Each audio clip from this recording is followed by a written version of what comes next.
Hi, and welcome. You're listening to the X22 Report. My name is Dave, and this is episode 763B, and today's date is September 11th, 2015, and the title of this episode is The World is Now on the Edge of World War III.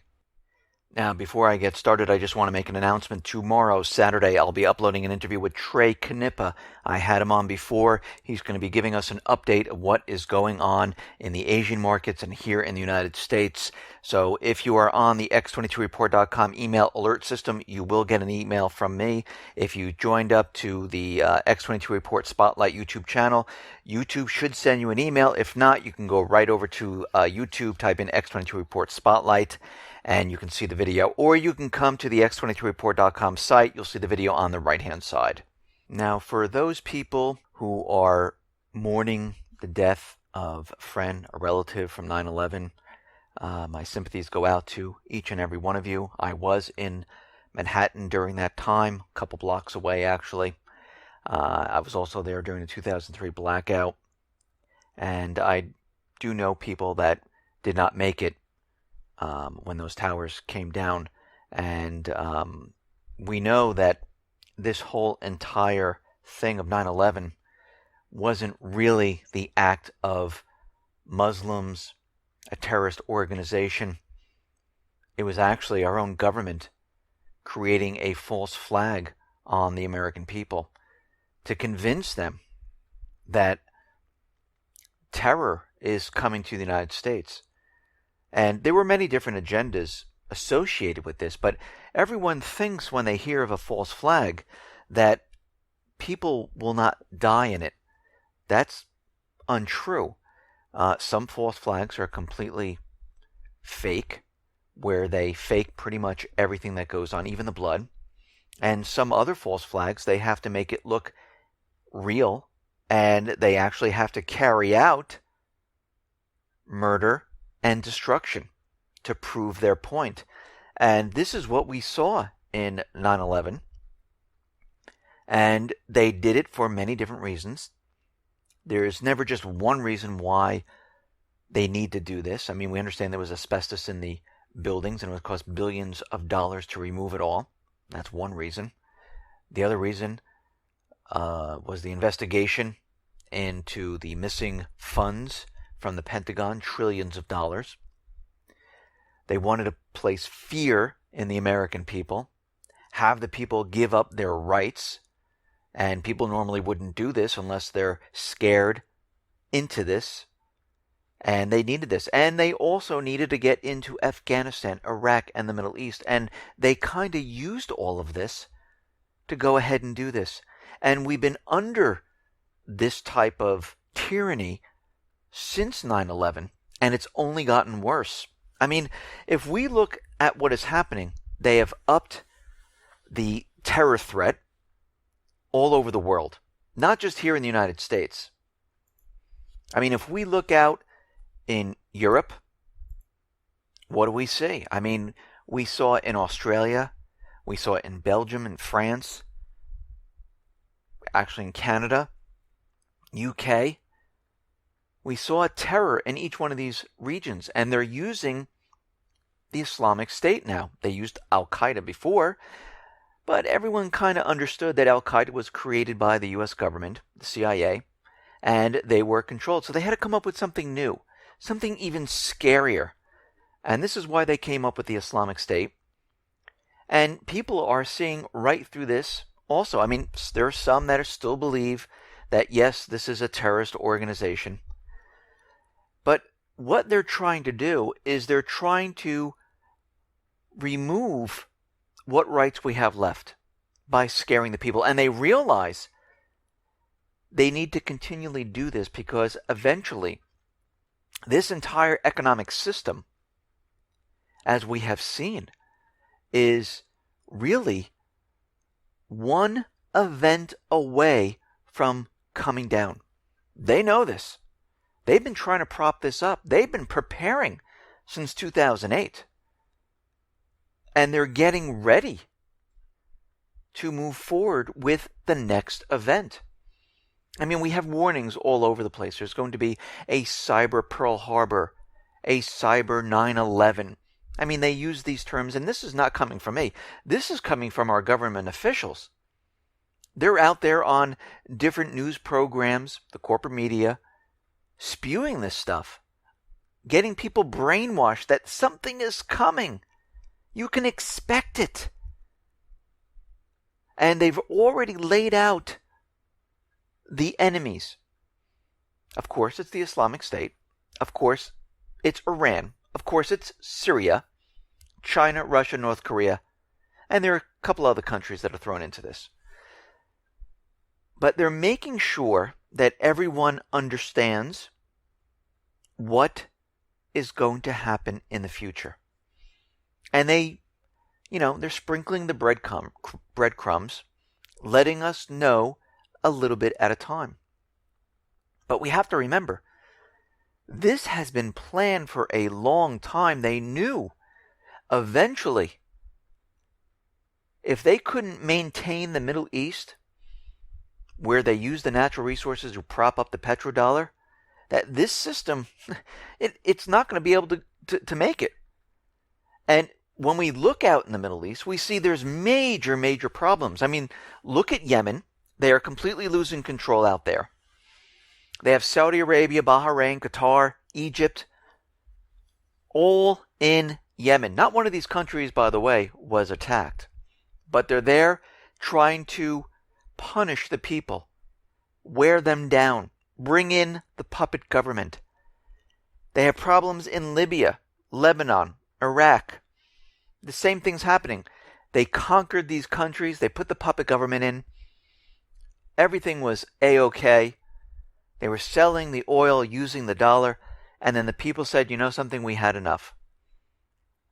And their plan is to do this to Iran. But of course, they had to take a different tactic. They knew trying to have a regime change in Iran just would not work. They've tried for many years. It just not going to work. So they had to change their tactics. The goal is still the same. They're still going to make, or try to make, Iran pay, use the US dollar on their natural resources. Now, will Iran continually keep this up? Most likely, eventually, they will stop and they'll say, you know something, we want to use another currency, yuan, or we want to use multiple currencies. And they also knew they needed to get into Syria. Because if we remember from General Wesley Clark, he said, we need to get into all these countries. Now, of course, he said, we don't know why. Why are we doing this? Well, we know the reasons why. We know why they need to do this. And it's to prop the petrodollar system up. Because if they cannot do this, our way of life is over. So they need to use military force in all of these areas to keep the governments intact. And it's not working. But they have a plan for all of this when it doesn't work. And that's called World War III. And we can see we are definitely headed towards this. The world right now is on edge. Everything is being prepared specifically for the next war. And we can see by the stock market, which is completely fluctuating. I mean, it's not even a real market anymore. The government forces, the high-frequency traders, the plunge protection team, they actually run the market. As more and more people sell, they just keep buying the stocks to keep it propped up. That's what they do. They take the free money from the Fed, they go in there, and whoever's selling, they're buying it to keep the stock market up. And they need to do this. So we know at this point that this whole market is completely fake, and it has been for a very long time, but it's starting to fall apart. Because do you know how much money it would take to keep this thing propped up if most of the sellers are out of the market? It would be impossible. And this is why they're having trouble right now. This is why we see the market going down, being pushed back up, going down another day. It's fluctuating a lot. These are the signs. These are the red flags that you see right before a collapse. And this is where we're headed right now. There is no stopping it. Let's get right into the economic collapse geopolitical news. Now, DHS is doing something very interesting. And we know that DHS is really the private army of the White House and the central bankers. And they're going to be used for when things completely fall apart. Now, I'm not saying that DHS is going to be used to march on every city, because I don't think they have the manpower to do this. But right now, DHS is dormant. And when they are live, they get the green light to go ahead. There are certain things they're going to do. There are certain people they're going to go after. Certain groups they're going to go after. And most of the other people will be in fear of this. You really don't need that many troops to scare the people. As long as they see these trucks, tanks drive up, and they see soldiers and it's reported all over the place, that's enough to scare people. And what they're doing right now is they're looking at children and their writings of texts. And they're using some type of profiling which will determine who is a terrorist or a school mass shooter. And it seems absolutely ridiculous. I mean, teachers, psychologists can identify future school shooters based entirely on students' writing and what they write. I mean, can this be real? I mean, is this something that someone made up? Well, the study was conducted by the Department of Education. The FBI is working with the Department of Education, called the Safe School Initiative, and the School Shooter Threat Assessment Perspective. And they're doing this out of the Homeland Security Institute. And they've developed a personality profiling technique which automates the identification of a potential school shooter by analyzing personality traits that appear in their writings. The text-based computational personality profiling tool uses vector semantics. This involves constructing a number of vectors representing personality dimensions and disorders, which are then analyzed automatically by a computer to measure the similarities with text written by human subjects. And they're trying to use this to find out who is a terror threat, who's going to be a mass shooter. But I really think what they're trying to do is use this to find out what children are thinking. Do they agree with the government or don't they agree with the government? I mean, this right now is Orwellian. I mean, they're reaching so far now that it's getting even scarier than it was before. I mean, it's just unbelievable because, as we know, they believe in their minds, the central bankers, government officials, and I'm not talking about the representatives and a lot of the Senate.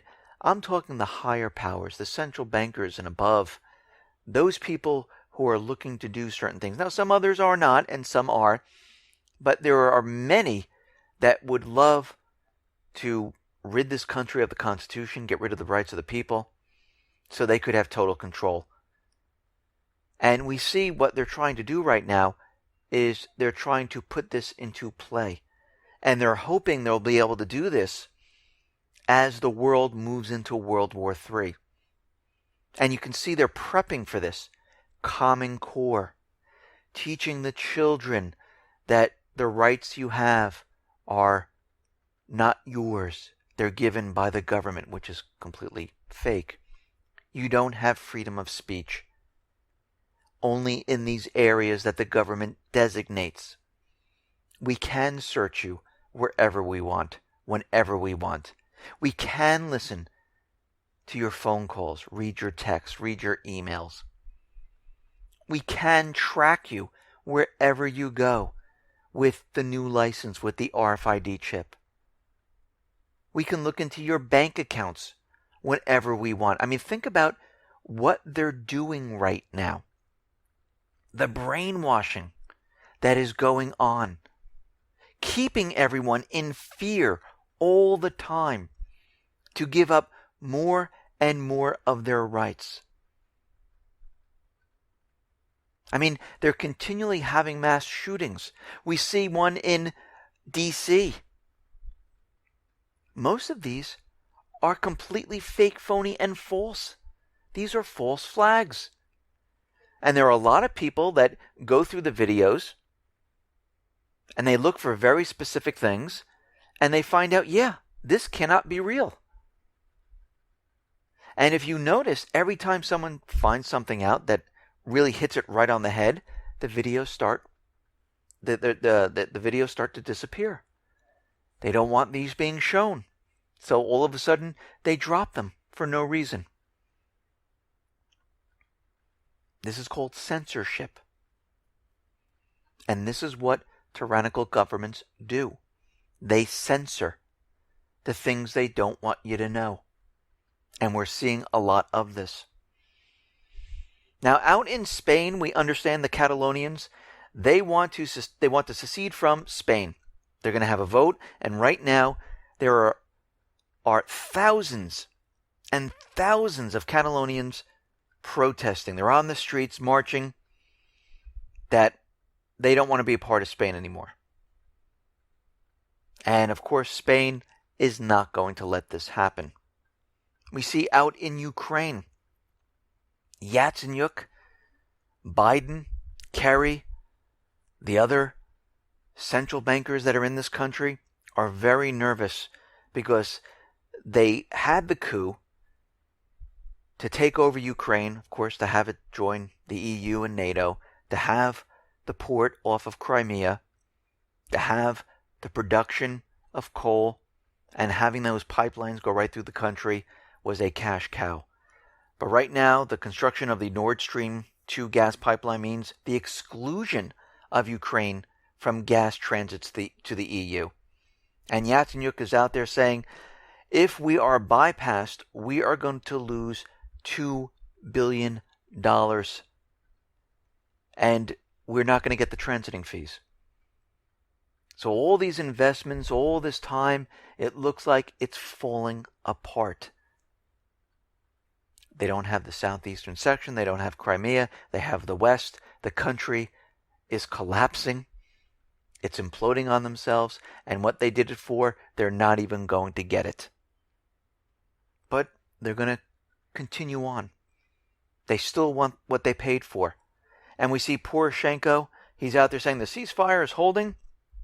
But it looks like Russia is seeking to destabilize the Minsk II agreement. Why in the world would they want to destabilize the agreement they put forth? It makes no sense. What he's saying is, okay, we had the meeting with Hollande, Merkel, Putin, and we calmed the situation down. Because Kiev continually kicks it up.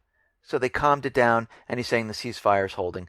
But we can see right now, they're getting ready and prepared still to go full force. They just need some time. Because the reports that came out before said they weren't ready to do this.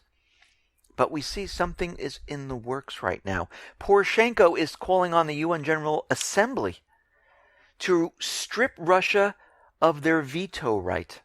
Now, why would they want to do this? Because Russia and the United States, they have a lot of pull behind them to veto certain things. So each country is weighed. Russia and the U.S. is kind of equal here. And they would love to strip away Russia's vetoing right because it would make it a lot easier for the U.S. to push certain agendas forward. And they're going to go down that track. Will it work? Most likely not. Now, we understand NATO, the United States, they've been preparing for war. They've been moving military assets all around the world. We understand that the fleet is in the Pacific. We know that NATO, the U.S., have been bringing in a lot of military assets into Eastern Europe, creating new type of military programs, having a rapid response team to go after Russia. They continually have drills to provoke Russia. Then Russia says, oh, we better get prepared, so we better have drills. And every time Russia has a drill, NATO comes out and says, oh my God, we're seeing increased military activity. So, we're going to have to respond to this, and we need more equipment. We need more personnel. But when you look back from the beginning, it was the U.S. and NATO that started it. Russia, China, they were getting nervous because they didn't understand, or they do understand, why this was happening. So they said, you know something? We see what's coming. We see what the central bankers are going to be doing. We better start prepping. And then the corporate media doesn't mention the provoking, the drills that NATO and the U.S. are doing. They just mention what is happening on the other side. Look, they're getting their armed forces prepared. They're getting ready for war. Oh, we better do something. This is how they play the propaganda game. And we're seeing it happen right in front of our faces. It's unfolding right now. Listen to this. The U.S. government is considering a military buildup in Iceland. Why? Because of Russia, their military aircraft that flew around Iceland. And because of this, we have the U.S. Deputy Secretary of Defense Bob Work visiting Iceland earlier this week to see if the international airport can be used to serve as a hub for U.S. military presence on the island. Like I said, the U.S. is putting all the military assets in place for World War III. I mean, we see it building up in Africa. We already have warnings all over the place in Africa. South Africa, terrorists are coming. Bahrain, terrorists hit a police station. Of course, they want to bring troops into Yemen, so they're blaming it on the terrorists that are coming from Yemen. And they're saying, see, this is why we need to go into Yemen. It's the Shiite people. They're the one who are raining terror on our country, so we need to go in there. The U.S. Embassy in Chad closed due to terrorist threats from Boko Haram. Remember, Boko Haram, the Islamic State, Al-Qaeda, or any other terrorist organization is listed in the authorization for war, which is pending in Congress. And we can see right now, just in Africa, things are starting to heat up there. The Middle East, right now, the U.S., the coalition forces, are preparing to have this all-out major offensive. You could see by the propaganda with Russia being in Syria, how they're using the same exact propaganda that they did in Ukraine. And they're telling us that we have this major refugee crisis right now. And they're using it to their advantage. Because the U.S. and the coalition forces right now are saying that since we have these refugee problems, and of course the U.S. is saying, yes, we will take in their, 10,000 refugees, maybe next year. But instead, you know what we should do? We should set up safe zones, buffer zones in Syria to protect these people. This will be a Islamic State free area where the refugees can stay. Now, to protect these people, the coalition forces will bring in ground troops to protect them in these zones. This is what they're doing at this point. They're setting everything up any way they possibly can. It doesn't matter. Russia is saying, listen, we have our navy in the ports of Syria. It's been like this. We have advisors there. We have drills every so often, and they're conducted in full compliance with international law. There's nothing unusual going on right now. And the U.S., the propaganda that's coming out, all you hear is Russia's involved, Russia's attacking, Russia's on the side of Assad. Russia must be a terrorist now. They're doing whatever they possibly can to get this war started. The Pentagon intel chief said that, yeah, the breakup of Iraq and Syria is definitely going to happen. He believes that Syria is going to be fractured into 2 or 3 parts. Yes, this is what they want to do. They want to break up this entire region. This is not something that just came out of the clear blue. This was planned. And they're letting everyone know this is what they are doing. Now, Russia is warning the U.S., saying, let's talk about this. We have the same common goal, to go after terrorism. And if you start fighting Assad, there's going to be unintended incidents that could occur in Syria. And if the U.S. decides to do this and go after Assad, or if Russia, and I don't know if Putin's going to do this at this point because he's just pushing the agenda right now and trying to push the U.S. into making some type of mistake and to show the world, why can't we be part of this coalition if we are fighting the same thing? It doesn't make sense. And it doesn't make sense. The only reason it doesn't make sense is because if there is truly a terrorist organization, you would want people of different countries in there to remove them. I mean, the U.S. had 6,000 bombings, spent $4 billion, and it hasn't helped. Something's wrong. I mean, even in the U.S., more and more people, analysts, are coming forward from CENTCOM saying that we were told to change the reports. Some of the analysts who claim that key elements of intelligence reports were removed, while others said senior leaders at CENTCOM created a work environment where giving a candid opinion on the progress was discouraged. Now, who would give this order? And why would they do this? Because the Islamic State is the proxy army of the U.S. And they use them to capture Syria, to cause chaos in Iraq, Libya, Lebanon, Yemen. And people are starting to wake up and say, this doesn't make sense. And this is why we see more and more of these reports coming out, because they're lying and people can't take it anymore. And they know it's wrong and they come out and they say, no, we have to stop this. This isn't right. The FBI right now warned companies Friday that hackers inspired by the Islamic extremists may attempt to conduct a cyber attack to mark the anniversary of September 11th. The Bureau wants companies to be prepared, wants the infrastructure to be prepared, because we don't know exactly when it's coming.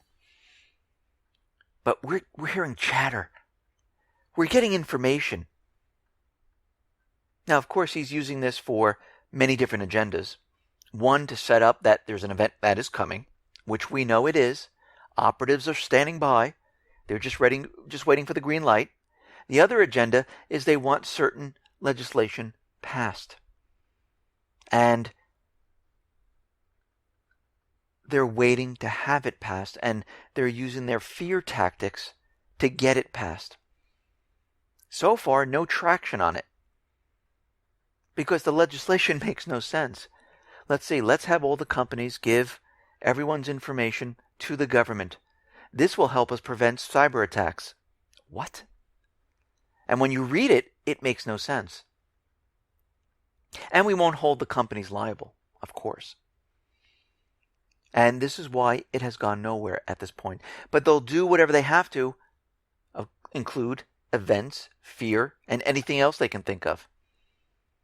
Now, like I said in the beginning, we don't know exactly what they're going to do. I mean, we have some ideas. We know the East Coast, we have the unreliable radar systems working. We can't really track things very well.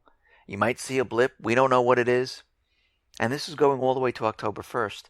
And it's only 9/11 right now. So that's a red flag right there.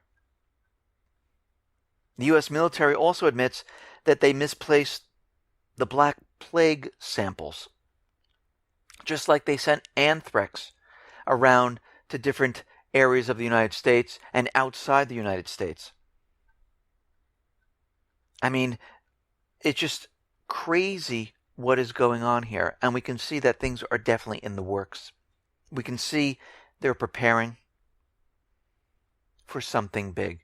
Now, this could be a cyber attack that hits the power infrastructure, could hit water, gas, but I think if you hit the electric, it kind of handles most of it. Will it happen all at once? No, I think it's going to happen in certain sections, and other areas might receive physical attacks just to make it spread out and make it feel like we're being attacked on all sides. The physical gives you that, POW factor, because the cyber attacks you really can't see or feel unless the electric goes out. And it's very easy for them to blame it on whoever they want when a cyber attack occurs. They won't even show any proof. And when a physical attack occurs, they'll just hold up whoever they want and say this is the group that's responsible for it, just like they did in 9/11. We know it's completely made up when they come out an hour later knowing who exactly did it. It's completely impossible.